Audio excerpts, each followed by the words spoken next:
Liz Truss speaks after being announced as Britain's next Prime Minister at the Queen Elizabeth II Centre in London, Britain, September 5, 2022, Reuters. Liz Truss was named as Britain's next Prime Minister on Monday, winning a leadership race for the governing Conservative Party at a time when the country faces a cost of living crisis, industrial unrest, and a recession.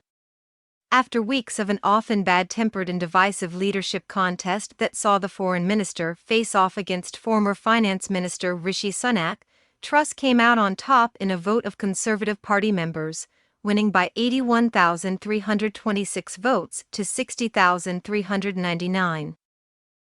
"We need to show that we will deliver over the next 2 years.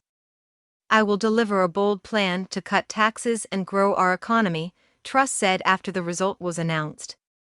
"I will deliver on the energy crisis, dealing with people's energy bills, but also dealing with the long-term issues we have on energy supply." The announcement triggers the start of a handover from Boris Johnson, who was forced to announce his resignation in July after months of scandal saw support for his administration drain away. He will travel to Scotland to meet Queen Elizabeth on Tuesday to officially tender his resignation. Truss will follow him and be asked to form a government by the monarch. Long the frontrunner in the race to replace Johnson, Truss will become the Conservatives' fourth prime minister since a 2015 election. Over that period, the country has been buffeted from crisis to crisis, and now faces what is forecast to be a long recession triggered by skyrocketing inflation, which hit 10.1% in July.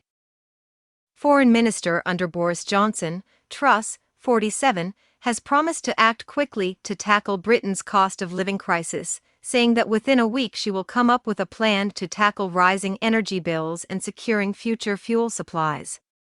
Truss has signaled during her leadership campaign she would challenge convention by scrapping tax increases and cutting other levies in a move some economists say would fuel inflation.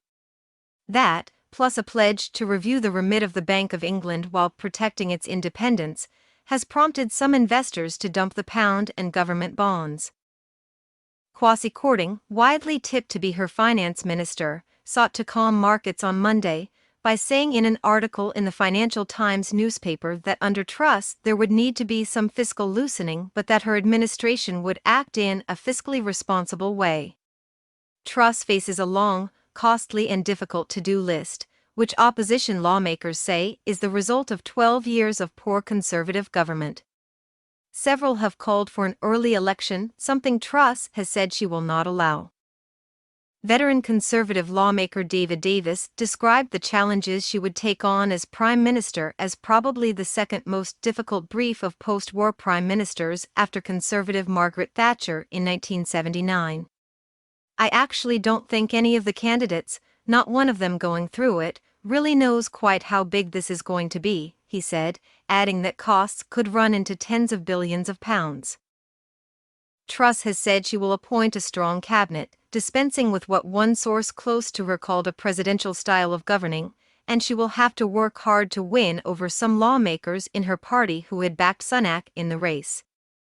The Institute for Government think tank said Truss would have a weaker starting point than any of her predecessors, because she was not the most popular choice among her party's lawmakers. First, she will turn to the urgent issue of surging energy prices.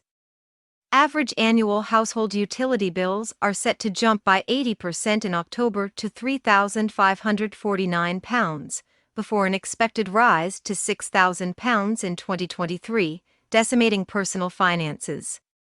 Britain has lagged other major European countries in its offer of support for consumer energy bills, which opposition lawmakers blame on a zombie government unable to act while the Conservatives ran their leadership contest. In May, the government set out a £15 billion support package to help households with energy bills as part of its £37 billion cost of living support scheme. Italy has budgeted over €52 billion, $51.75 billion, so far this year to help its people. In France, increases in electricity bills are capped at 4%, and Germany said on Sunday it would spend at least €65 billion shielding consumers and businesses from rising inflation.